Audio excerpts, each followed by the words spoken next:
get started. So glad you were able to join us. I've been looking forward to this chat. I feel like you and I have been chatting a little bit here or there about what we want to talk about, and there's sort of a lot to cover. But let's just get started with sort of where you're from. Talk a little bit about where you grew up, where you live now. Touch on sort of how we work together, what you do professionally. I think it's kind of an interesting job. It's sort of new to our industry. And then you can beat us all up about how bad we all are with our spending, especially the guy on my top left. I won't say which one it is. Okay. Yeah. So I am 31. I am originally from upstate New York. So Catskills, very small town, country. I know when people think New York, they're like immediately city, but not at all like that. Grew up like my grandpa had a farm. So very rural. So did that. All my family is still back in New York, and I currently live in San Diego. So complete opposite side of the country. They're not thrilled that we are here, but it's not to love in San Diego besides the class. You grew up in the Catskills. Explain growing up in the Catskills, what it's like. Yeah. So it's like, you go and you hang out and do like bonfires and go to the creek and, snowboarding and lots of sports and like school activities just because there's not much else, around. So 4-wheelers, it always makes me laugh when people are like, never been on an ATV. So it was fun. I enjoyed it. You just lots of family, friends. All my family literally lives, like around this one block. So on the farm, essentially. So they're all like half a mile apart.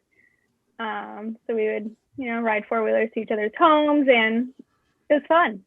So the town is like, it's called East Durham. It's like the Irish village. So if any of you're Irish, then you may have been there. They're known for the Irish Festival, which everyone comes for, or the Grey Fox, which is the Bluegrass Festival. So yeah, lived there my entire life. Everyone is still there, and went to Ithaca College. Most people know that from Road Trip. And from there, I went to Baltimore, and that's where I started with Hilton. So my husband and I, not husband at the time, he was my boyfriend, went to physical therapy school in Baltimore. So we moved down, planned on staying just till he graduated, like 3 years, and then we were gonna, leave, and ended up staying. I started with Hilton, and we just really liked Baltimore.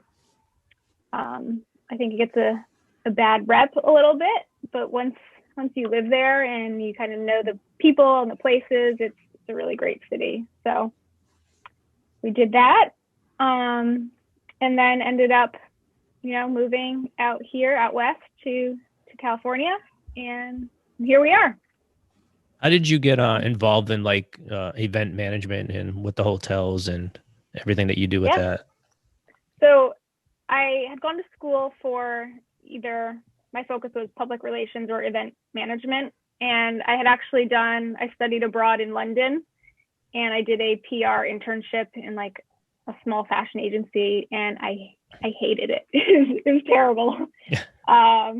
It was truly like what you imagine a fashion PR agency to be like, and wasn't for me. So then I started looking more on like the event management side. And again, when you're in college, no one tells you about these jobs.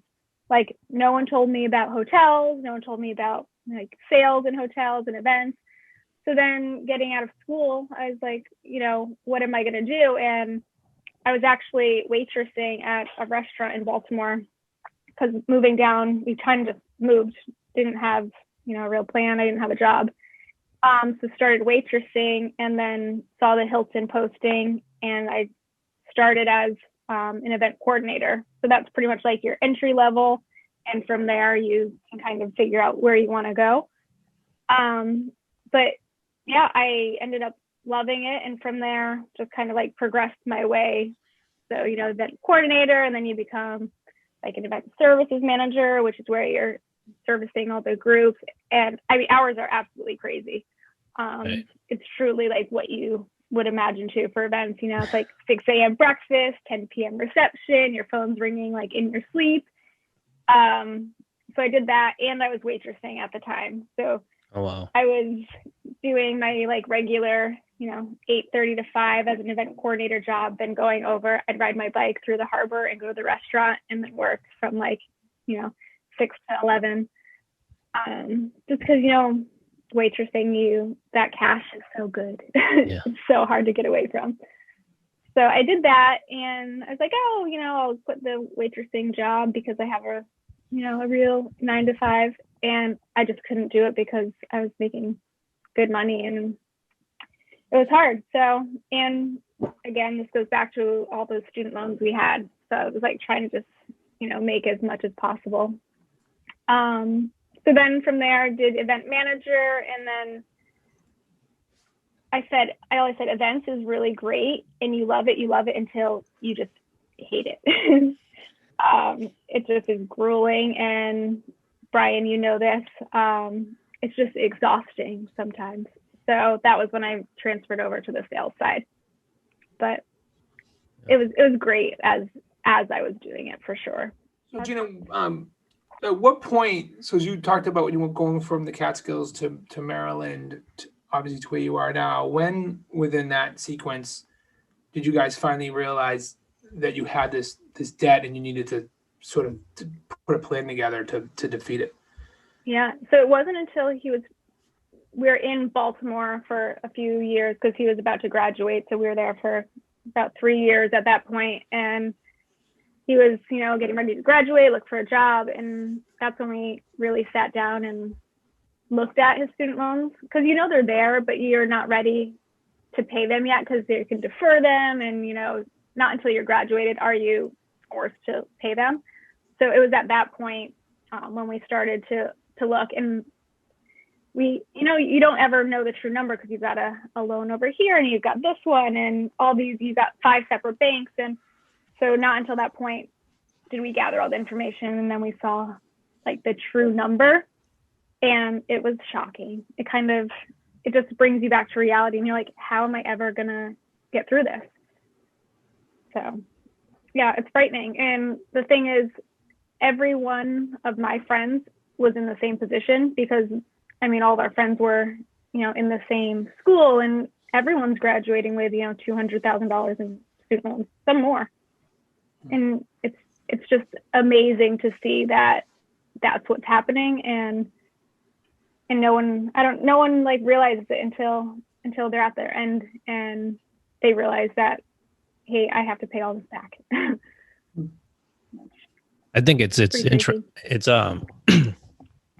pretty cool that, again, you probably with your now husband for a while, but the fact that he had a bigger percentage of those loans, you could have just been like, bye.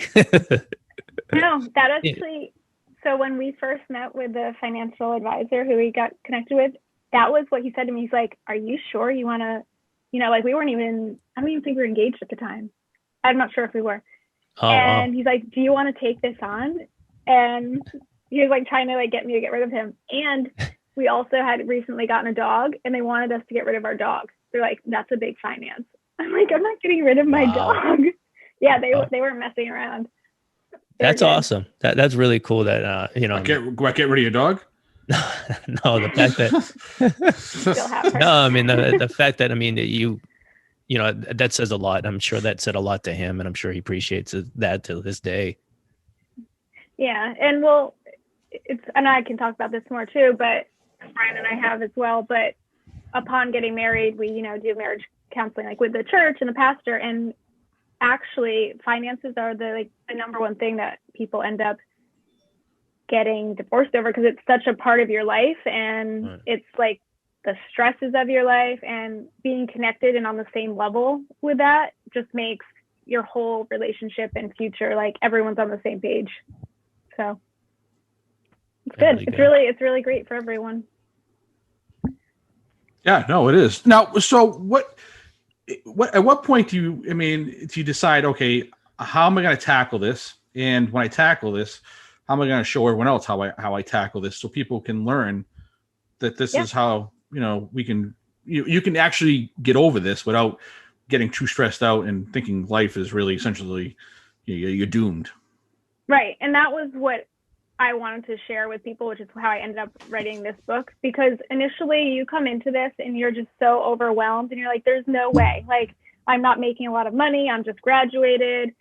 Like, how am I going to pay this off? And once you start and truly just make a budget, it's easy. And that was how I kind of positioned it to a lot of people that once we started, because I'll still get people asking, like, how did you do it? And I have a friend who's paid off almost like $275,000 in less than 2 years, because they just, like, you have blinders on and you just start paying off those loans. So what we did, again, we met with a financial advisor who at the time, I think it was like a 2-hour consult, and they gave us like an Excel spreadsheet. And I think it was like $200, and I didn't want to pay it. I'm like, it's not worth it for $200. And now looking back, I'm like, that changed my whole life, that little $200.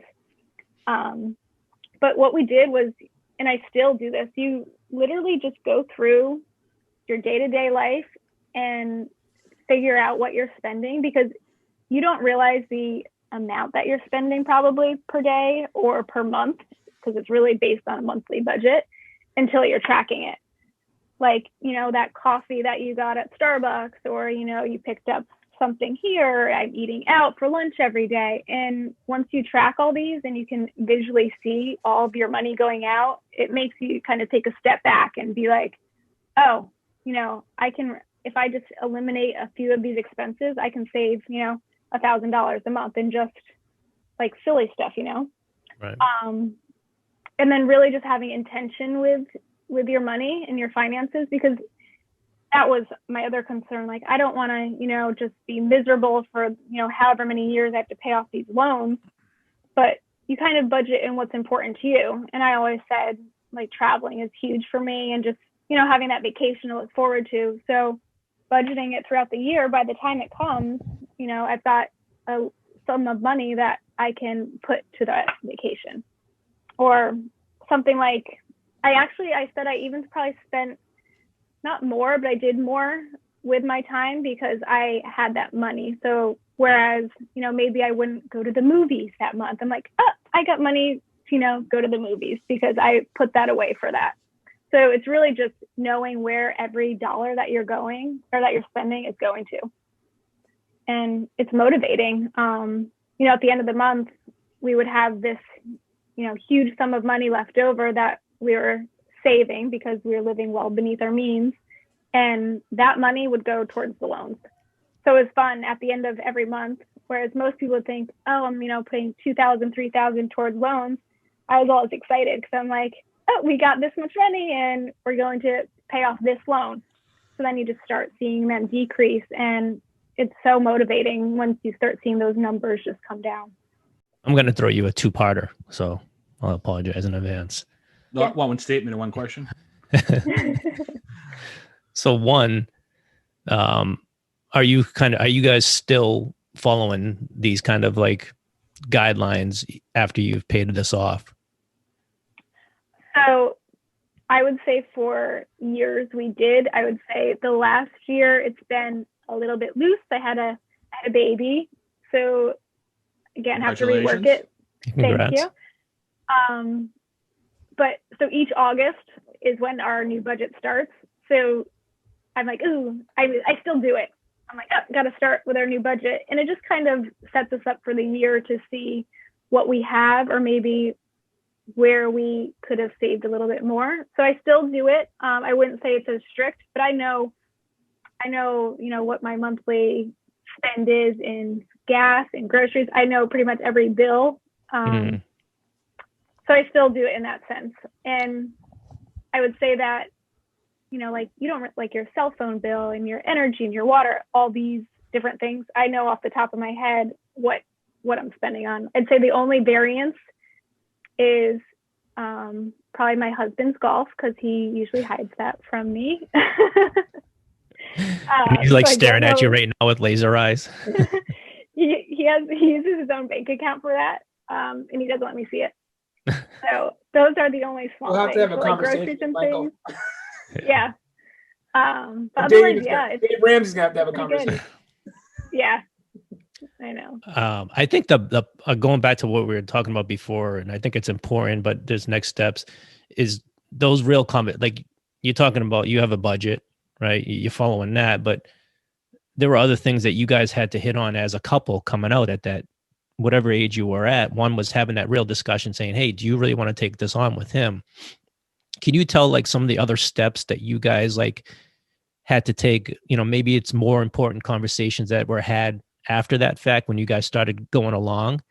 And then like 2, were there like setting up bank accounts? Did you guys set up like a specific savings account between yourselves?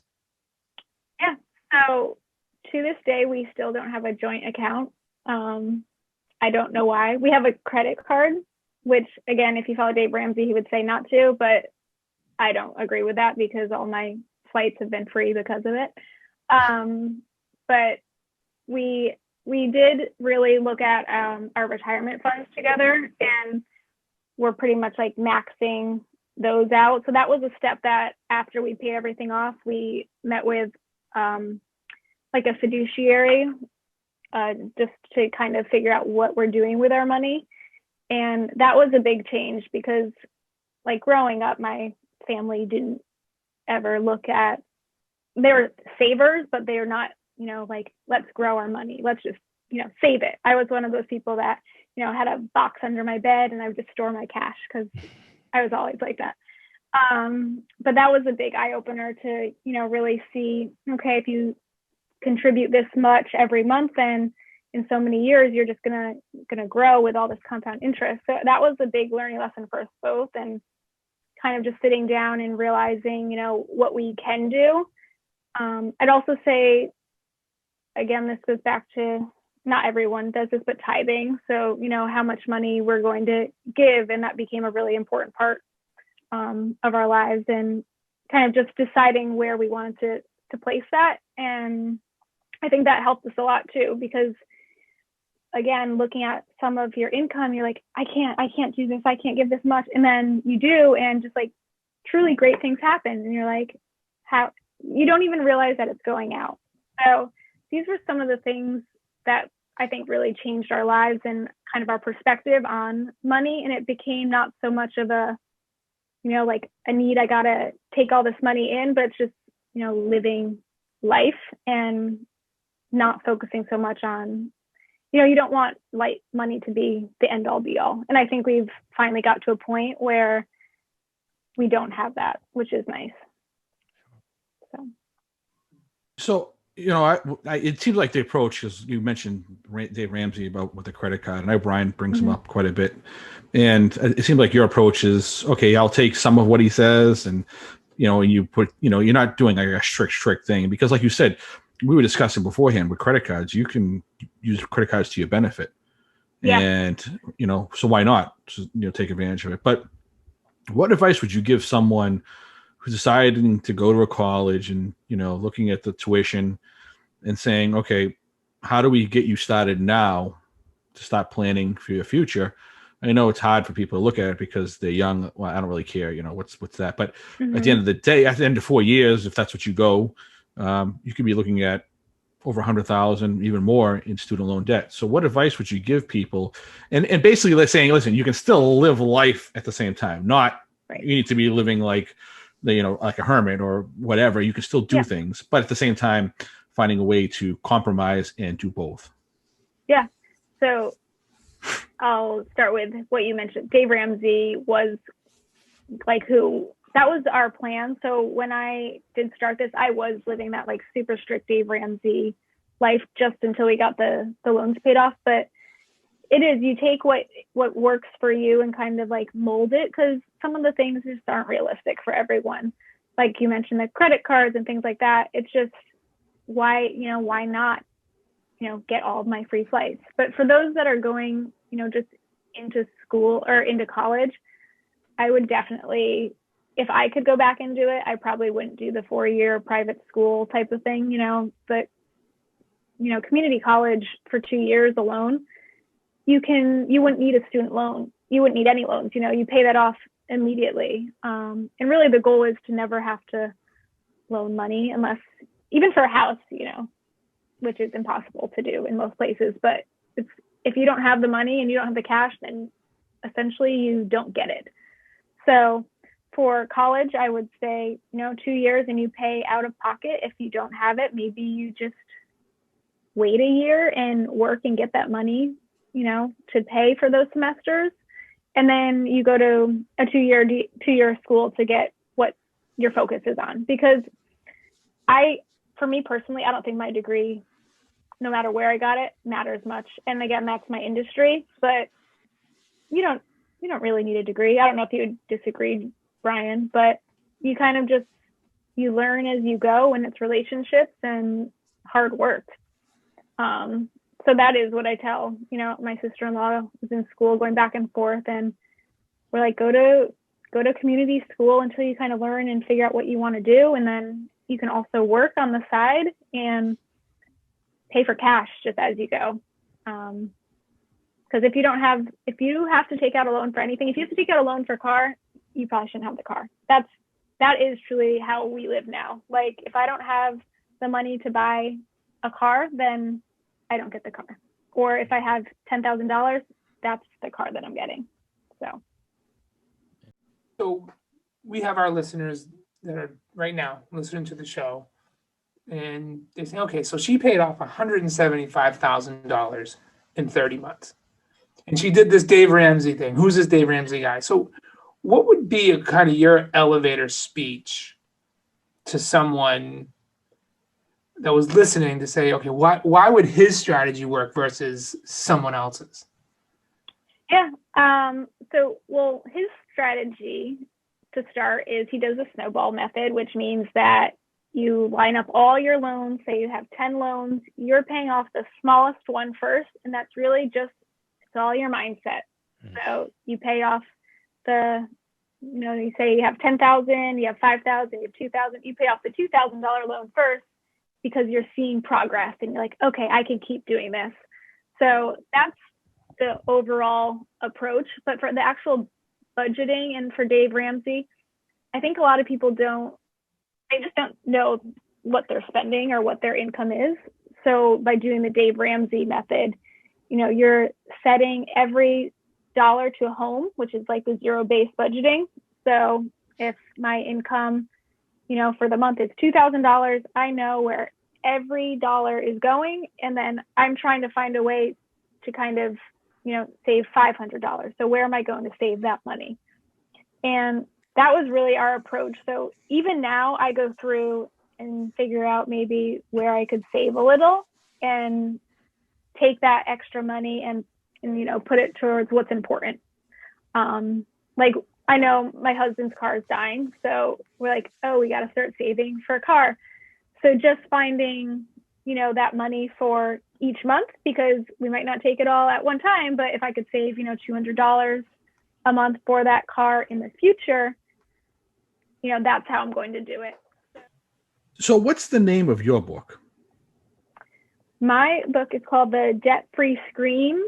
And then it's like how we paid off $175,000 in 30 months. Because I really wanted to show people, grasp the amount of money and the time frame. Because anyone can pay off $175,000, but it might take 20 years. So it's really the time commitment. And the Debt-Free Scream is, again, a Dave Ramsey reference. If no one knows about that, when you become debt-free, you have your debt-free scream, and that just means you basically scream. What would be the person you want? Like, why would they want to buy your book? Yeah. So honestly, even if you're not in that world of debt yet, I think those people that might be, just getting out of high school, that is a book for them, because you can see, this is the world that you might end up in if you continue living the way you do and go down that road. But also those that, just have these massive amounts of debt, because it's so hard to get or it's like you can get discouraged, if you have $10,000 of credit card debt, you're like, there's no way I can get out of this. And then you read this, and I'm very honest in my stories, and, you know, I just make some references and tips and things that we did. And it just, I think it motivates people to be like, hey, she, you know, wasn't making a ton of money at the time, and they did this. And they also, you know, we got married, we moved, we got a dog, we were living our life and doing well. So it's not like, I think it just gives people some hope that they can do it too. And they can do it in a way that suits their lives and what's important to them. And you get to keep your dog. And I got to keep my dog. And she has her own budget. She gets $35 a month. Get a line item for the dog. Yeah. Scooby-Doo. Yeah. You know, what do you think some misconceptions are of living on a tight budget? And I bring that up because when I'm reading your book, you guys did a lot. It's not like you traveled. Oh yeah. You went to weddings, you know, your careers, and you did a lot of different things, you know, while you were doing this. So what do you think are a few items that people would say, you know, this is the reason why I can't be on a budget? What would you say those are? And I'm glad you asked this, because I talk about this a lot with like my own mom. I want her to, you know, track her money, because she's like, I don't need to do that. And they kind of, you know, make fun of us sometimes. But I think one of the misconceptions is that, you know, you're cheap or you don't want to spend money. And that's the complete opposite. You know, you have the money now that you know where it's going and what you're spending. So it really forces you to do more with your money. Just because, I have, you know, $200 to eat out, so I'm going to use it. So it forces you out, and you know where everything is going. I wouldn't say, you know, I think there's a very difference between, you know, being smart with your money and knowing where it's going and living beneath your means than being, you know, cheap and irresponsible, because those are the people that end up in so much debt. And for what, you know, it's that truly that like keeping up with the Joneses mindset. Like, I need to have, you know, the 2021 brand new car. And it becomes a snowball effect, and you just keep buying and buying, and for what, you know? I think a lot of it's a mindset. I am a bit of a minimalist, but that's just because I also live in California in a tiny house. But, you know, you just realize that you don't need all that stuff. And it helps you figure out what's important to you. It's like, aside from student loan debt, what do you see as the biggest issue for debt? Because we were talking before, and like Brian said, what would you, at 25, what would you tell yourself? And I said it would be, you know, the credit cards, because you think, all right, I can pay for all my stuff on a credit card, because I'll pay at the end of the month, I'll pay the bare minimum. It's only $20 for, if I owe without, or, you know, $400 or $500, the $30 minimum. And before you know it, it's adding up. Yeah. And again, I don't think a lot of the times these interests on these companies, like, I have a credit card, but I am in there like every 10 days paying it, just because I'm so worried that I might, you know, forget, or you might miss something. Mm-hmm. And we always say that, you know, credit cards are smart. They're not dumb. Like, they're smarter than us. Like, there's a reason why there's so many of them out there, and that's because they're making money off of you if you don't use them properly. So yeah, 100% credit cards. And again, I would say now, just because I'm kind of living in this world, but like housing, and I do not own a house, and that's mostly because I don't feel that I can afford a house at the moment where I live. Whereas a lot of people are, you know, buying houses that they can't afford, essentially, and you become just house poor. And like, what kind of life is that for the next, you know, 30 years? So I think that's a huge one too, is just purchasing what you can afford. I'm going to ask you the toughest question of the night. Yeah. Now, you get to San Diego, cost of living probably doesn't double, but it certainly gets a lot higher from where you were, I think, in Maryland. I know Maryland's not cheap either, but you went to San Diego's higher. So then you have a baby, your family grows. I can't imagine right now, in the sort of my own zero-based budget, all of a sudden you're bringing another $3,000 of expenses. Well, my wife managed to do that actually fairly recently, so I think that question. But I'm just kidding, Melanie. So talk about how sort of things evolved with you, because it's on the book. Maybe it's the second part of your book, and budgeting with a family. So can you maybe touch a little bit on what you've done? I know you're a new mom too, so you're still in process. Yeah. So I will say the first year he's almost 8 months now, not as expensive as I would have thought. And that's just because people give you so much stuff. So if you're having a baby, that's good to know. But we did take a step back from a lot of what we were putting towards retirement, because we wanted to, grow our savings in case we, had bigger emergencies and, childcare and all that. So that is a huge thing that we did, was kind of looked at, what we were putting towards retirement and said, hey, we can't really make this work anymore. So we did both cut that, and, wanting to save a down payment for a house. When we looked at our actual savings and all that, we're like, can't really make that work. So that was part of it. And we did this we said, we'll do this for a year and then see where we're at. So our year is actually coming up in August. So we'll reevaluate and probably, start doing that again. But I would say COVID helped us save some of this money, just because we weren't going out and doing anything, no travel and all that. But yeah, it's definitely changed for sure. And I will say I do a lot of free stuff. I'm not spending a lot of money on, I'm not like an amusement park or that type of, concerts and all that. I'm like, I'll go to the beach, I'll go on a hike. I do a lot of those free things, just because those add up quick too. So it's definitely changed. And I will say that probably in the next year, it'll get more expensive once I have to pay for daycare. So we'll figure out how that goes. That's when we're going to have you back on. Yeah.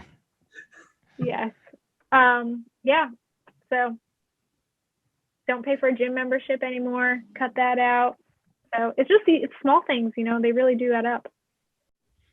So Jeanna, what is your, if people want to get in touch with you, what would be the best way to, get in touch with you regarding maybe a book or purchasing your book? You can purchase it through Amazon, correct? Yeah. Yep. So it's on Amazon. I do on Facebook, obviously, get a lot of messages through there. Just my personal Facebook. I have one for the book, but I never really, grew it or marketed it as much. It's just something I truly enjoy it. I love talking about it. So when people ask me, I'm like, yeah, let's look at it and do it, because it's fun. I don't know if it's fun for everyone, but it's fun for me.